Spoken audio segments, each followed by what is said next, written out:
one of the things that I've learned while doing magic is, and one of the things that I do to create magic is I always ask myself, what if?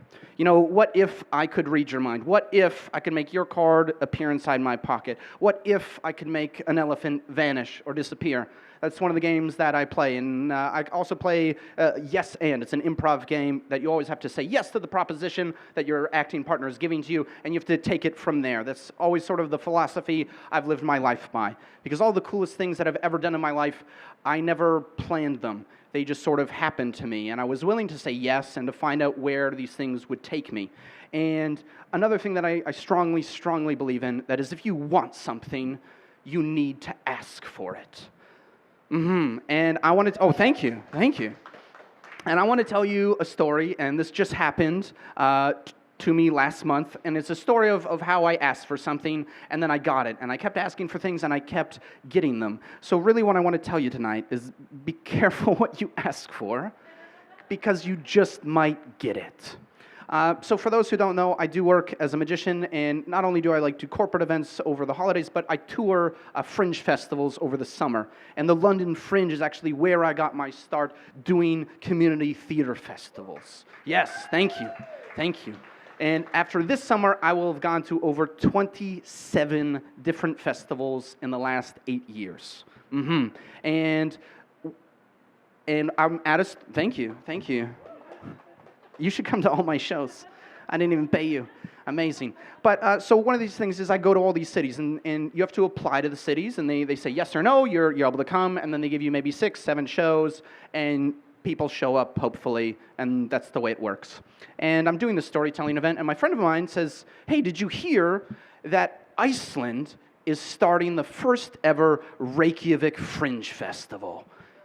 Yeah, that's what I said. I said, whoa, and my jaw dropped. I was like, that would be super cool to go to Iceland. I've always wanted to go to Iceland. Normally, my tour takes me across North America, but I've always wanted to go to Iceland. So I look it up, and I find out that the applications for Iceland are closed. They closed 3 days prior. I was late by maybe like 3-4 days, and I was like, you know what? What if I just ask them if I can apply anyway? So I send them an email, say, hey, my name's Keith. This is the type of show that I do. I'd really like to come to Iceland. Is it still okay if I apply?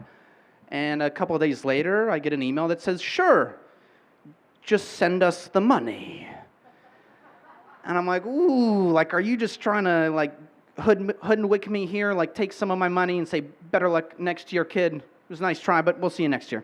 And I'm like, it's only like $50. I got to do this. So I send them the money, and a week later, I get an email from the Reykjavik Fringe saying, you're accepted. We would like to invite you to perform at the first ever Reykjavik Fringe Festival.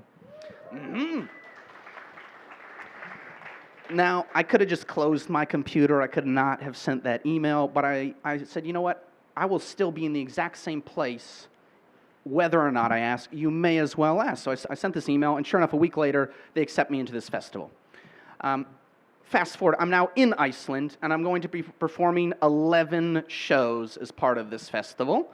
And a friend of mine says, hey, while you're there, there's a hostel. It's up in the west, and they have a big community theater there, and they do shows. And not only do the locals come, but a lot of travelers come. You should ask him if you can do a show there. And I said, sure. So I Google this place, and I email this guy named Kari and say, hey, like, my name's Keith. I'm going to be in your city or in your country. And by the way, for those that don't know, the entirety of Iceland is the same population as London, Ontario. Everyone knows each other, sees each other at the grocery store, or went to high school with them, okay? They're all connected. So yeah, this guy emailed him. He says, you know what? I've never had a magician at my theater. I would love for you to come perform. Not only do I want you to do one show, I want you to do 2 shows on the Friday and the Saturday. And he's never met me before. He's never had a magician. I literally sent him a video, and he said yes. And again, I could have been in the exact same place as I was before, but I was willing to take that small little risk and ask him, hey, can I perform at your theater while I'm in town? I'm already here, may as well. And he said yes. Now, I want to go back about a week before I left. So I went on June 27th, and the week before, I'm at my parents' house in London, Ontario, and my dad says, hey, did you know that the First Lady of Iceland is born in Ottawa? You should invite her to your show. And I'm like, yeah, whatever, Dad. Pass the salt. There's no way that the president and the first lady of Iceland is going to come to my magic show on the other side of the planet. This is on the Monday. On the Tuesday, the day that I fly, I say, you know what? What if they were to come? What if I did invite the first lady? So I start Googling, and I find a website, and it's a presidential website, and it has an email for the office of the president of Iceland. And I send them an email. I say, hey, my name's Keith. I'm going to be in Iceland. I'm performing at the first ever Reykjavik Fringe. I noticed that the first lady is born in Ottawa. I'd performed there before. Maybe you can come to my show. And I send this email. And I wake up the next day, and I get on the plane, and I fly to Iceland.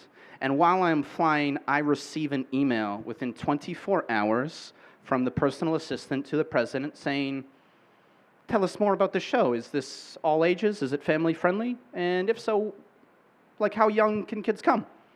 And I immediately respond, like, it's a family friendly show. There is one part with danger, but if you're coming, I'll take it out. Like, don't you worry about it. I send this email on the Tuesday. By Thursday, I get an email back, just 2 emails, saying the First Lady of Iceland would like to accept. She'll be arriving on Wednesday, your opening night at 6:30 p.m.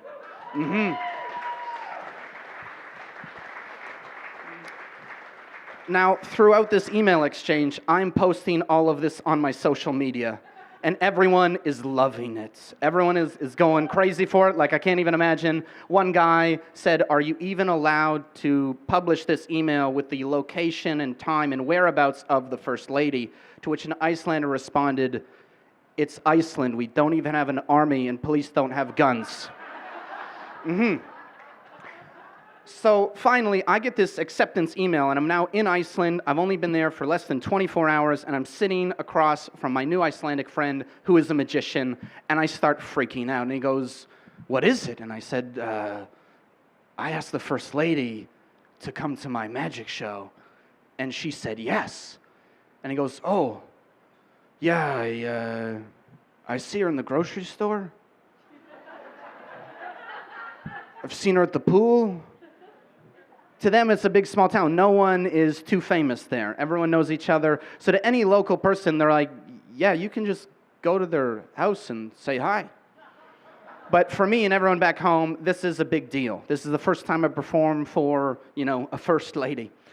So yeah, it's now it's now Wednesday, the day of opening night. And I set up my show, and I'm playing in a rock ball called Goikrin in downtown Reykjavik. And I set up my show. It's maybe 5 minutes to showtime, and there's only, a few people there. And, I'm the only Canadian in this festival. I don't really expect many people to come, but the only person I really, really want to come is the First Lady. So I set up my magic show, and I go backstage, and I'm uploading my social media and say, hey, I just set up my show. They're about to call my name. I'm about to walk out there and do this thing, and the First Lady said she'd arrive. And I hit send, and it goes to my Instagram. And as soon as I hit send, my stage manager walks backstage and goes, she's here. She's here. So, of course, they introduce me. I walk out, and sitting front row is the First Lady of Iceland, along with her 5- and 7-year-old kids. And we have a great time. We talk afterwards. They all help out during the magic show. We grab some photos. And we're also talking about the one other magician in the festival. And he's all the way from Brazil. And she goes, oh, we really wanted to see him, but it doesn't work out for a schedule. I was like, really? Because his show starts in the next 30 minutes. And they go, oh, my God, we need to leave. Okay, bye. And she takes her 2 kids to the other magician. So the First Lady of Iceland only saw 2 shows at the Iceland Fringe, and it was both magicians. That's all she had time for. Thank you. Now, I'm looking back to that time. My dad said, hey, you should invite the First Lady. And I looked at him like he was crazy. And I looked at him like he was weird. There's no way, Dad. They're too busy. How am I even going to get there? I can always find a million excuses. But I can always find one reason to go for it, to ask for it. Because if you don't ask, you don't get. And you should be very careful what you ask for. Because sure enough, you might just get it. My name's Keith. Thank you so much. Cheers. Thank you.